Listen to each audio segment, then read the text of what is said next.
남유다의 여호사밧 왕이 통치를 하고 그때 북이스라엘의 그 악명 높았던 아합 왕이 이제 전쟁에서 죽게 되죠. 그리고 이제 그 아들 여호람이라고 하는 사람, 이제 성경에서는 요람이라고도 나오는데요. 같은 이름입니다. 이 요람이라고 하는 왕이 북이스라엘을 이제 이어받으면서 12년 동안 나라를 다스리게 됩니다. 한번 계보를 잠깐 보고 가겠습니다. 여호사밧이라고 하는 하나님을 비교적 잘 경외했던 유다의 왕이 있었죠. 그때 북쪽에서는 아합이 죽고 그 아들 아하시아가 있었는데 아하시아도 2년 만에 금방 죽습니다. 병이 났는데 하나님께 묻지 않고 어디에 물어요? 에그론 우상 바알세붑에게 물으러 가다가 하나님의 그 심판을 받고 죽게 되죠. 불과 한 2년 통치하다가 죽게 되고요. 그 아하시아가 아들이 없었어요. 그러니까 결국은 아들이 물려받지 못하고 아하시아의 동생이었던 여호람, 즉 아합의 또 다른 아들인 거죠. 아합의 또 다른 아들이었던 여호람이 통치를 이어받아서 이제 12년을 통치를 하게 되고 그때 남쪽은 여전히 여호사밧이라고 하는 하나님을 비교적 잘 경외했던 왕이 이제 통치를 하고 있습니다. 자, 이렇게 한번 보고 나서 한번 보겠습니다. 자, 이 나중에 나오게 되지만 이 아합의 또 다른 아들 여호람, 결국 이때 이 왕의 때에 가서 아합의 집안이 다 몰락하는 심판을 받게 됩니다. 하나님께서 예언하신 적 있죠. 아합의 그 죄로 인해서 그 집안이 모두 이제 멸망하게 될 거라고 하시는 그 예언을 하셨고, 그것이 아합의 때는 유보를 하셨지만 그 다음 때에 가서 또 다른 죄악의 그 죄를 떠나지 않을 때 그 심판이 결국은 그 다음 때로 가서 이제 내려지게 되는 그 상황이 이제 장차 나오게 되어 있습니다. 자, 어쨌든 이 여호람이 이제 북이스라엘의 왕이 됐는데 이 왕을 보면 긍정적인 면도 조금 있었고 그러나 여전히 또 부정적인 면도 있던 왕입니다. 자, 2절에 보면 그가 긍정적인 면이 하나 있었어요. 악하긴 악했어요. 뭐 아합의 자녀니까 선한 것을 우리가 기대하지는 않지만 부모와 똑같지는 하지 않았는데 뭐가 달랐냐면 아합이 만들었던 바알의 주상을 어떻게 했어요? 없앴어요. 참 잘하는 부분이죠. 왜냐하면 이 바알이라고 하는 신앙을 이세벨, 여호람의 이제 어머니죠. 이세벨이 들여와서 지금 이제 뭐 모치는 서로 다를지 모르겠지만 어쨌든 온 나라를 바알의 소굴로 만들었지 않습니까? 그래서 엘리야 시대에 오죽하면은 그 바알의 선지자들과 갈멜산에서 대결을 하잖아요. 그때 모인 바알의 선지자만 450, 아세라 선지자는 400명이 될 정도로 엄청 많은 우상 숭배자들이 가득했던 그 땅. 자, 이 바알 신앙을 가득하게 섬기고 있던 이 땅에서 여호람이 그나마 잘한 것은 그 바알의 주상을 없앰으로써 조금이나마 신앙적인 개혁을 이루고자 했다고 하는 것입니다. 그러니까 아버지 아합보다는 좀 낫죠. 아합은 그냥 뭐 그런 판단, 뭐 하나님에 대한 두려움도 없이 그냥 이세벨과 연합해가지고 온통 온 나라를 우상 숭배에 물들게 한 장본인 아닙니까? 자, 그래서 조금 나은 면이 있었는데, 자, 그런데 문제가 뭐였냐면 여전히 부정적이고 악한 면이 있었다. 3절에 보면 무슨 죄를 떠나지 않아요? 여로보암이 죄를 떠나지 않았다는 거예요. 여로보암은 북이스라엘의 초대 왕입니다. 기억나시죠?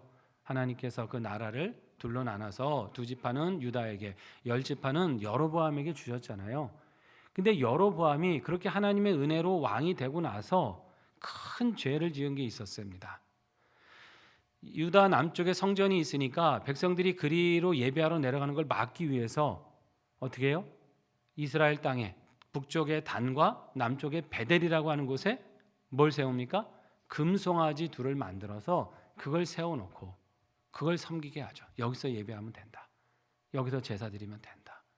이러면서 금송아지는 어떤 우상인지 기억나시죠? 그 처음에 출애굽해가지고 이스라엘 백성들이 왜 광야에서 모세가 더디 내려오니까 이것이 우리를 인도한 신이다. 어떻게 보면 이들에게 있어서 우상의 원조와 같은 그 우상이 금송아지 아닙니까? 이걸 여로보암이 온통 그 북이스라엘을 물들인 죄악으로 그렇게 삼았던 우상. 이 죄에서는 여로보암이 떠나지 않았고 만들었고 여호람도 이 죄로는 이것만큼은 해결하지 않았다. 개혁하지 않고 그대로 두었다. 왜 그랬습니까? 정치적인 이유가 있었죠. 지금 만약에 그걸 다 없애려면 북이스라엘 백성들이 예배하러 어디로 가겠어요? 예루살렘으로 내려갈 거고 유다 땅으로 가고자 할 거 아닙니까? 그러니까 어떤 정치적인 목적을 위해서 자기 통치를 공고히 하려는 목적으로 여로보암이 행했던 이것을 자기의 어떤 이익 때문에 이거는 개혁하지 않았다고 하는 거예요. 참 이게 안타깝고 얼마나 모순입니까? 그러니까 자기에게 손해가 별로 되지 않을 것 같은 바른 척결을 하고 우상 주상을 깨뜨렸는데 이것을 없애면은 내 통치가 좀 손해 보지 않을까? 내게 어떤 이익이 되지 않고 불이익이 되지 않을까라는 면에 있어서는 타협했다는 거죠. 그런 상황까지는 만들고 싶지 않았다라고 하는 거죠. 자, 이것을 어떻게 말합니까? 성경은 2절 상반절에 여호와 보시기에 악을 행했다라고 말씀합니다. 잘한 면도 있었지만 여전히 죄악을 떠나지 않은 이 악한 면이 있었어요. 그건 하나님 보실 때 뭐예요? 선한 것이 아니라 악을 행한 것이다라는 거예요. 여러분, 사람이 물론 이제 뭐 잘할 때도 있고 죄를 지을 때도 있고 또 어떤 면에서는 긍정적인 면도 있고 어떤 면에서는 부정적인 면이 있을 수 있지만은 참 우리가 항상 하나님 앞에 이 평가를 어떻게 하실까를 우리가 참 생각하며 살아야 되는 겁니다.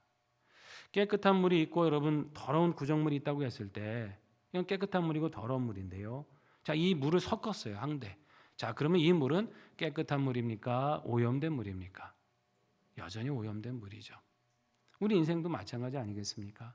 내가 하나님 앞에 선한 의지를 품고 선한 마음을 가지고 살아가는 건 너무나 귀한데 여전히 그러면서도 내가 손해볼 것 같고 내가 떠나지 못하는 쾌락, 내가 이것만큼 놓고 싶지 않은 죄악과 쾌락 가운데 머물러 있고 그것을 떠나지 않는다면 한편에서 선한 마음을 품었더라도 또 다른 죄악의 마음을 품고 살아가는 두 마음을 품었을 때 하나님은 이것을 선하다라고 말씀하시지 않는다는 것이죠.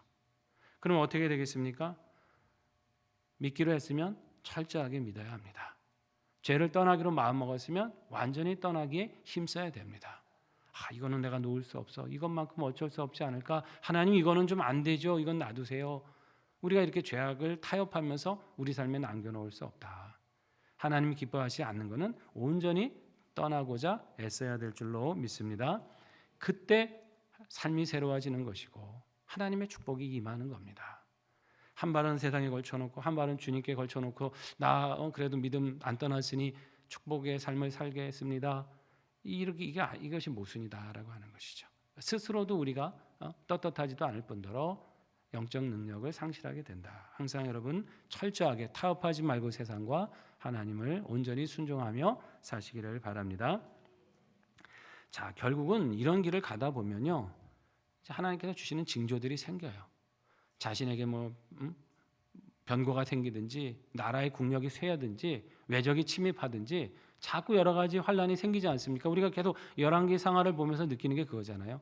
하나님을 온전히 의지할 때는 대적도 물리치게 하시고 평안을 주셨는데 그렇지 않고 악한 길을 가면 자꾸 무슨 일이 생겨요? 전쟁도 일어나고 외적도 침입하고 기근도 일어나고 자꾸 환란을 만날 수밖에 없다.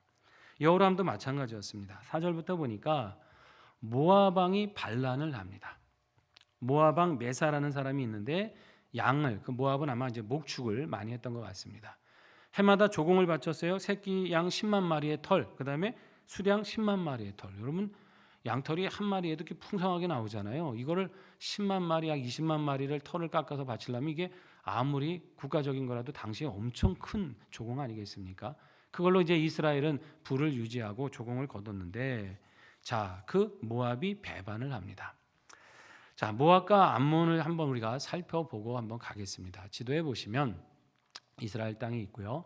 자, 사해 동편 남쪽으로 보면 모압이라는 나라가 있습니다. 그렇죠? 그다음에 그 위로 쭉 올라가면 암몬이라고 하는 두 나라가 있어요. 그러니까 이스라엘의 동쪽에 있었던 요단강 건너편 동쪽에 있던 두 나라입니다.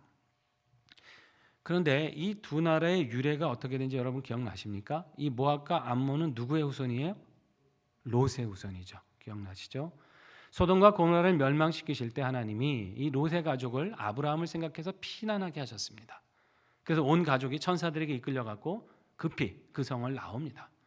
뒤를 돌아보지 말라고 했는데 그만 롯의 아내가 뒤돌아보다가 소금 기둥이 돼버리고 두 딸과 롯만 겨우 살아서 이제 산에 숨어 사는데 자, 거기서 문제가 생겼죠. 이 딸들이 아무리 봐도 자신의 배필이 될 만한 사람이 그 땅에 없으니까 우리가 그래도 대를 이어야 되지 않겠느냐 하는 그 잘못된 생각에 아버지에게 술을 먹여서 동침하는 사건이 일어나요. 그리고서 두 자녀가 태어나죠. 창세기 20장이 있는데 같이 한번 읽어보고 말씀 나눌게요. 같이 읽습니다. 롯의 두 딸이 아버지로 말미암아 임신하고 큰 딸은 아들을 낳아 이름을 모압이라 하였으니 오늘날 모압의 조상이요 작은 딸도 아들을 낳아 이름을 베남이라 하였으니 오늘날 암몬 자손의 조상이었더라. 아멘. 유래가 이제 롯의 후손이에요. 근데 부인에게서 난 자녀들이 아니라 딸들이 계획하고 의도적으로 술을 취하게 해서 낳게 한 아들들이다 하는 것이죠. 그러니까 이게 어쩔 수 없는 상황 이런 것도 아니고 좀 부정한 상황이었고 부도덕한 상황에서 이런 일이 일어난 거예요. 그래서 하나님은 이 모압과 암몬이 엄밀히 말하면 이스라엘의 먼 친척과 같기는 하지만 굉장히 이 민족에 대해서 하나님은 딱 선을 그어놓으신 게 있어요. 자, 그게 뭐냐면 신명기 23장 3절 말씀입니다. 같이 읽어봅니다. 암몬 사람과 모압 사람은 여호와의 총회에 들어오지 못하리니 그들에게 속한 자는 10대뿐 아니라 영원히 여호와의 총회에 들어오지 못하리라. 아멘. 하나님은 이스라엘 백성만이 아니라 이민족이라고 할지라도 하나님을 섬기고 개종하고 그 백성 가운데 그 언약을 지키며 살아가고 하면 시간이 어느 정도 흘렀을 때 하나님의 총회, 즉 하나님의 백성으로 다 받아 주셨어요. 그게 여호와의 총회에 들어오게 하신다라는 표현입니다. 그런데 아무리 시간이 오래 지나고 한다 할지라도 모압과 암몬 사람은 안 된다 그러신 거예요. 왜냐하면 이 출생 자체를 우리 하나님께서 기뻐하지 않으셨다는 것이죠. 이런 부도덕한 상황이 이스라엘 백성과 섞이는 것에 대해서 하나님은 원하지 않으셨다라고 하는 것이에요. 그래서 이 두 민족과 이스라엘 사이는 그렇게 좋을 리가 없었습니다. 아무래도 뭐 그런 관계가 될 수밖에 없는데 이 모압이 나중에 이제 다윗 시대에는 다윗이 강성했으니까 이 이스라엘의 속국이 돼요. 그러다가 이제 솔로몬 때 나라가 이제 죽고 나서 르호보암 때 두 나라로 나눠질 때 때는 이때다 하고 독립을 하려고 하다가 북이스라엘의 그 강력한 왕조 오므리 왕조, 이 오므리는 아합의 아버지입니다. 이 오므리가 아주 강력한 왕권을 가지고 다시 모압을 억압함으로써 모압이 독립을 하지 못하고 이스라엘에 속하게 됩니다. 그러니까 힘이 그만큼 없었던 거죠. 자, 그러다 이제 누가 죽었습니까? 아합이 죽었잖아요. 그리고 뭐 아시아도 불과 2년 만에 즉위한 지 또 죽고 막 이런 상황이 되니까 딱 봐도 때는 이때다. 독립의 기회가 왔다. 이스라엘의 힘이 약해진 걸 그만큼 눈치를 챈 거예요. 자, 그래서 이제 그 기회를 틈타서 반란을 이제 일으키고 독립 운동을 벌인 겁니다. 자, 6절에 보니까 이제 여호람이 사마리아에서 수도에서 나와서 온 이스라엘을 둘러봤다 그랬어요. 이 둘러봤다는 건 군사를 점거했다는 뜻입니다. 나가서 군대를 다 소집한 거예요. 모압을 치기 위해서 다 최대한으로 전력을 끌어모았는데 그거 갖고 양이 안 찼는지 7절에 보니까 누구에게 가요? 유다 왕 여호사밧에게. 그러면서 나랑 동맹합시다. 모압을 당신도 함께 치겠습니까? 이렇게 이제 동맹 제안을 하죠. 자, 앞에서도 나왔습니다만 이 여호사밧이 크게 하나 잘못한 게 있다 그랬어요. 아합 지방과 정략 결혼을 맺었죠. 자기의 아들 여호람과 아합의 딸 아달랴라고 하는 여인인데 이세벨과 아합의 딸을 혼인시킴으로써 결혼 동맹을 맺은 거예요. 정치적으로는 이득이 있는 선택이었는지 모르겠지만 영적으로 큰 손해가 되는 이런 선택을 하고 말았죠. 그래서 여러분 기억나세요? 왜 아합이 여호사밧 왕에게 우리 아람과 같이 가서 싸웁시다 했을 때 여호사밧이 뭐라 그래요? 나는 당신과 같고 내 백성은 당신의 백성과 같고 내 말은 당신의 말과 같다. 묻지도 말고 내가 같이 가겠다. 뭐 이런 얘기예요. 왜 그런 겁니까? 이 결혼으로 이렇게 얽혀져 있으니까 이걸 차마 거절할 수 없잖아요. 그 악한 자하고 손을 잡다가 하마터면 전쟁에서 죽을 뻔했지 않습니까? 아합은 평복을 입고 들어가고 자기는 왕복 입고 갔다가 하마터면 아람 군대에 잡혀가지고 죽을 뻔한 거 하나님이 정말 건져 주셔서 살았잖아요. 자, 그 기억이 있는 사람인데 자, 지금 그 아합의 아들 여호람이 다시 이제 사돈 관계니까 다시 이걸 제안하면 여러분 적어도 그 경험이 있었다면 어떻게 돼요? 여호사밧이 기도했어야 되잖아요. 하나님께.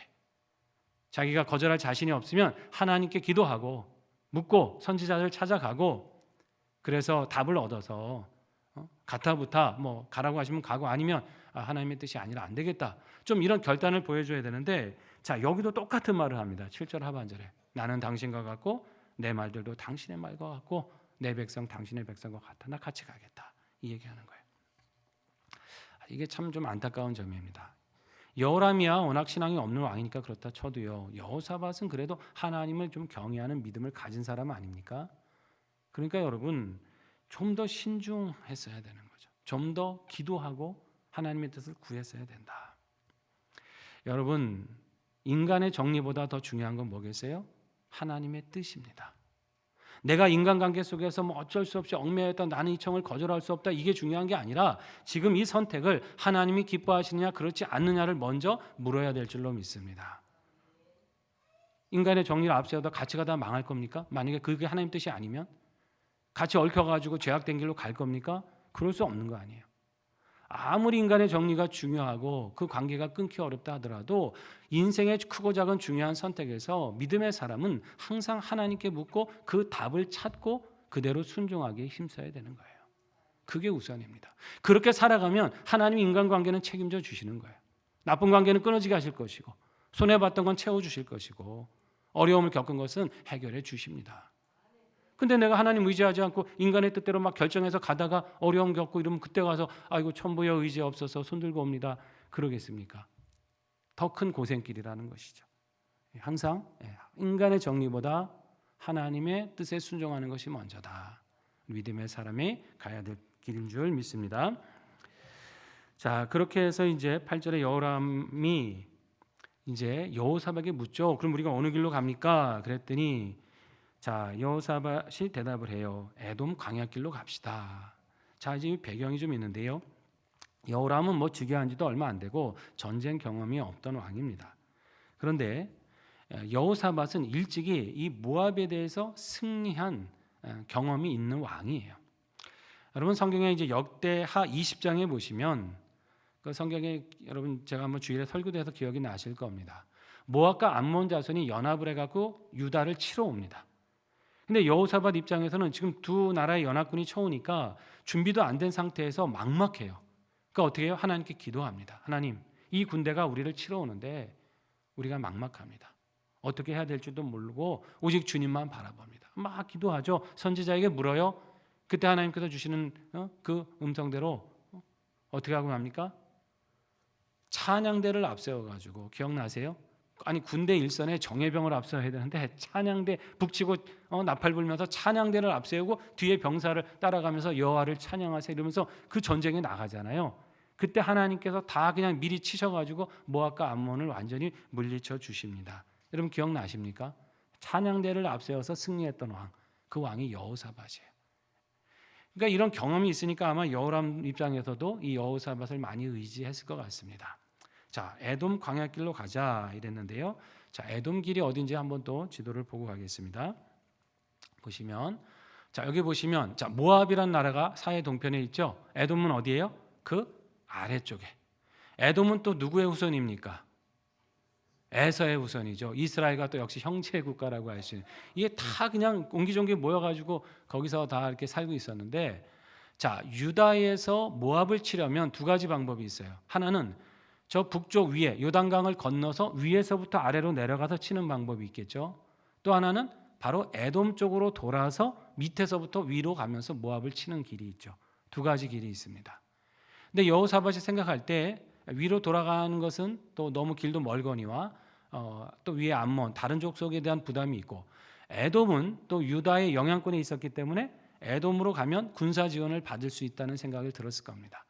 그렇게 해서 에돔 쪽으로 돌아서 모압으로 가자 그럽니다. 결국 세 왕이 연합을 하는 거죠. 이스라엘 왕, 유다 왕, 에돔 왕 이 세 왕이 연합을 해서 모압을 이제 밑에서부터 치겠다는 거예요. 어떻게 보면 전략적으로는 좋은 방법이죠.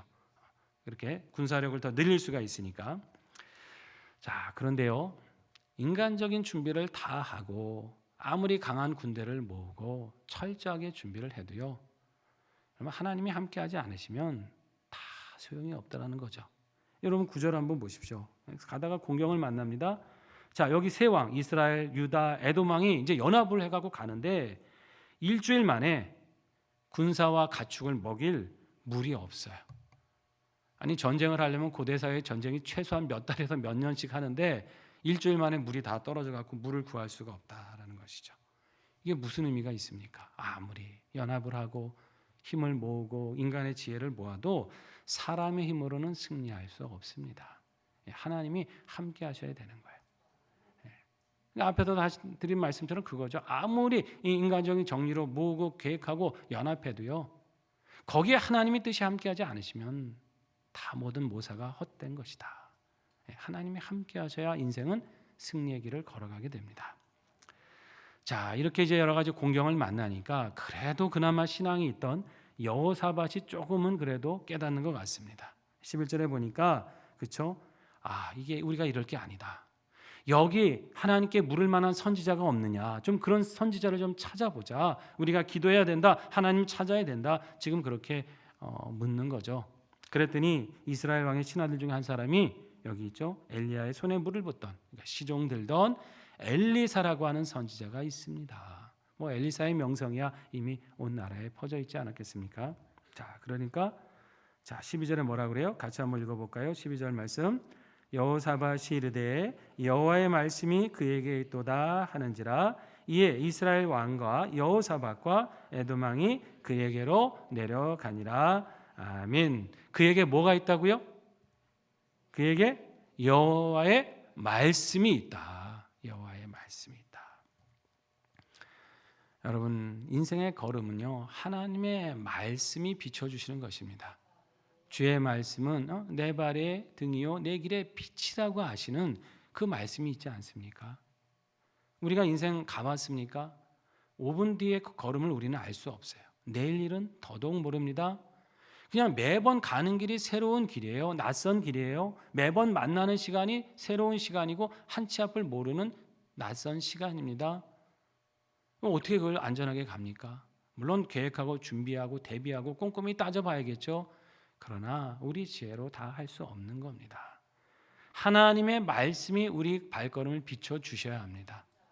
하나님의 말씀이 우리 걸음의 등불이 되어 주셔야 됩니다. 그래야 실족하지 않는 거죠.